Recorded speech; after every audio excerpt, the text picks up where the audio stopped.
আসসালামু আলাইকুম প্রিয় ভাই বোনেরা, আজকে আমি দই বড়া বানাবো। তার জন্য এখানে যে টক দই নিয়ে নিছি 1 মগ, আর এই যে এই সুজিটা নিব।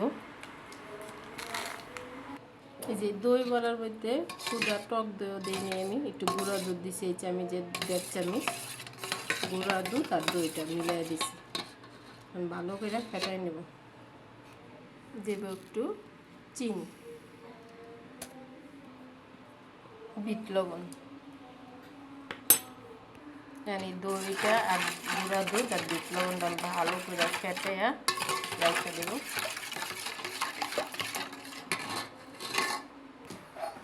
এই যে এই বাটির 1 বাটি সুজি নিলাম, লবণ,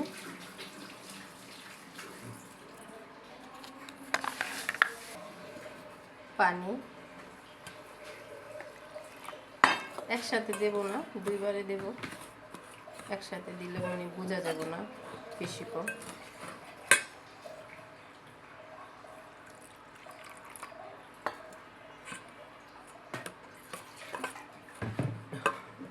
এখন যে দিছি এটা মনে করেন ফুইলা এই যে যতটুকু পানি দেখা যায় এটাও খাইয়া ফেলাইব।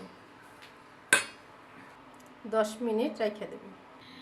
এই যে সুজিটা গলাইতেছে, নিচে একটা ইনু, আপনারা ইনুটাও দিতে পারেন, কি খাবার সোটাও দিতে পারেন, কি বেকিং পাউডারও দিতে পারেন। আমি অল্প বানাবো তাই ইনুটা আমি বেশি দেব না, 3 ভাগের 1 ভাগ দিব।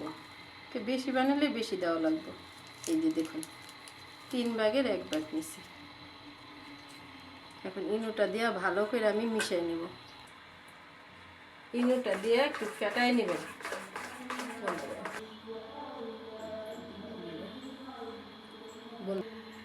এই যে আমি এলো ফেটাই নিছি, এখন আমি হাত দিয়ে দেব। কিন্তু হাত দিয়ে দিলে একটু একটু করে পানি দিয়ে দিবেন, মানে হাতটা একবার দিবেন আবার একটু পানি দিবেন, তাহলে আর হাতে লাগবো না। এই যে এমন করে হালাইয়া হাতটা আবার একটু ধোয়া মানে পানি ভরাই দেবেন, তাহলে আর হাতে লাগলো না, সুন্দর করে করবো। এই যে হাতটা লাগবে না, আবার একটু পানি দিয়ে হাতটা দিয়ে দেখুন। এখনই দেওয়ার সাথে সাথেই দেখেন কত সুন্দর ফুইলা উঠছে।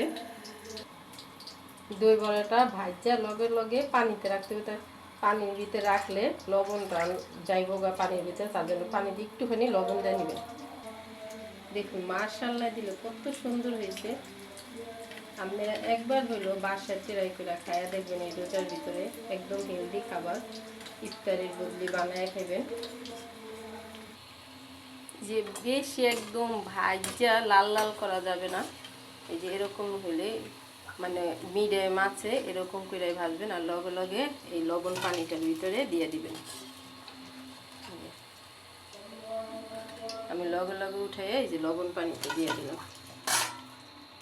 এই যে আমি যেই মাপে দিয়েছি তার তো কিন্তু ফুইলা ফুইলা ডাবল ডাবল হয়ে গেছে, আর ভাজবো না, একটু কম আছে ভাজলেই ভালো সুন্দর হয়।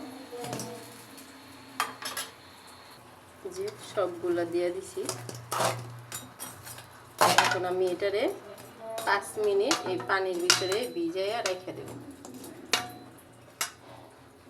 কিন্তু একটু উল্টায় পাল্টায় দিবেন, এরকম করে উল্টায় পাল্টায় দিলে পানিটা মানে চারিদিকে সুন্দর করে ঢুকে যাবে এরকম। এই যে দেখুন এখনই, এই যে এটা আগে দিছি, দেখুন এখনই কত সুন্দর পানিটা ভিতরে ঢুকছে।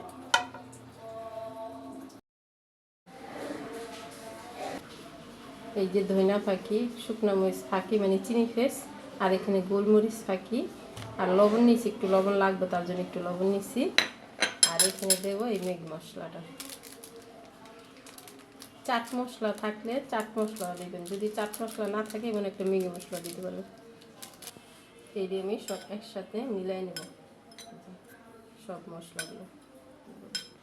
এই কিন্তু আমি হাফটা দিয়ে দেব এই দইটার ভিতরে। এই যে দিয়ে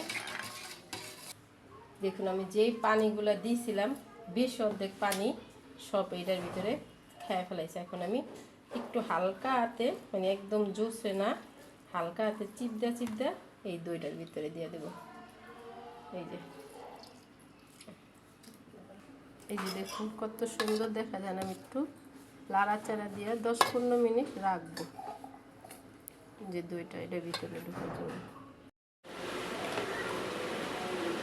এই যে দেখুন আমার দই বড়াটা কত সুন্দর হয়েছে, মাশাআল্লাহ দিলে আমি দেখি। যে মশলাটা রাখছিলাম একটু উপর দিয়ে দেবো, টমেটো সস,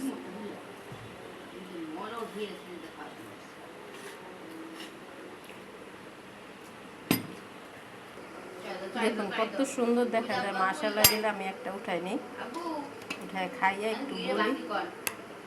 দেখুন একদম রসটাও এই দেখুন কত সুন্দর। এই যে দেখুন কত সুন্দর দেখা যায়, মাশাআল্লাহ কত মূলাম হয়েছে। দেখুন একদম কাটলেও ঠিক হয়ে দেখুন। বিসমিল্লাহির রহমানির রহিম। দেখুন মূলামটা দেখুন, স্বাদটাও খুব সুন্দর হয়েছে। যদি ভিডিওটা ভালো লাগে লাইক শেয়ার সাবস্ক্রাইব করবেন বন্ধুরা। আল্লাহ হাফেজ।